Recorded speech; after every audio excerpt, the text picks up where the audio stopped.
someone who's definitely not boring, but this album was, or this mixtape, or however you want to put it, this project, not as exciting as his first one. Your guy Aminé. So talk to me about 1.5.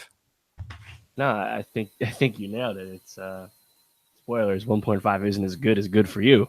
His debut album from last year, and I think the big reason that is what were Aminé's strengths we talked about last year. You know, remember he blew up with Caroline, and he kind of followed that up with a record that is similar to Caroline's strengths, right? It's really upbeat and positive, and also quite introspective at times, right?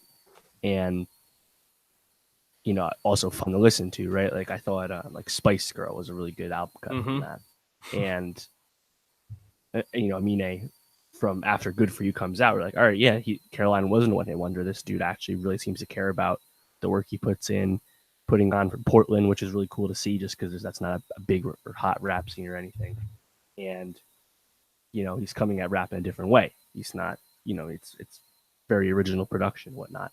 And then he like kind of like leading up into this 1.5 project, he was kind of like becoming like everyone else. It seemed like I just found this sounding so generic, and it's like Aminé was clowning like materialism on Good For You, and then he's making like generic like trap flavored songs on 1.5, and I'm like, nothing about this stands out, and you're also not as good at it as other people that do that all the time. So wasn't really sure like the intent behind this. Yeah, I guess he wanted to just make these songs, throw them out there.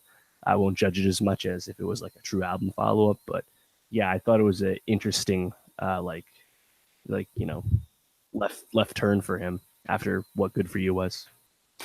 Yeah, you know, there's a lot to like in here. Like I think the production's really interesting, and the beats are still really good. After Caroline went platinum, I think Aminé reached this level of fame that he probably didn't even imagine he was going to rise to this quickly.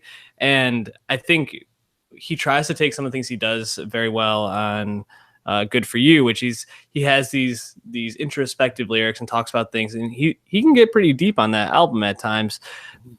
But he tries to do it here in almost like a more mature way, I say, quote unquote. Or just a different way. Maybe he's trying to find an equilibrium because he probably feels like he can't keep up that like optimistic, upbeat feel all the time. And I think probably his sophomore record, whenever that comes out proper, is going to be somewhere in between. He's got to recapture that magic while also trying to bring things down a notch, because no one can be that positive all the time. I don't know. You know, Dr. Whoever and Why were probably the songs that stood out to me on this. And I know, yeah, I think you feel the same. But yeah, it's just, there's a lot here that I'm just disappointed by. Yeah, it's funny because it kind of reminds me of Yachty's trajectory, where he starts out really positive and really like bubbly, and then he kind of like doubles down on just making trap recently with Little Boat too. And that seemed almost like a response to his critics, whereas Aminé just seems like he just fucking wanted to make music like this, you know? It was interesting, but it's like you listen, it's like the second song, Hiccup, like I would never expect Aminé to be on a song with Gunna. That just doesn't make any sense to me. Right. You know? I mean, playing a song with Rico Nasty towards the end. Rico's really dope. That's a lot better. But I think he wanted to maybe flex a little bit. I don't know, but it's fine, you know? Yeah. And that's the thing, is that this is just a project that he dropped out of nowhere. So this is the sort of thing where, worst comes to worst, this is just a blip in the radar, and hopefully the sophomore album is way better.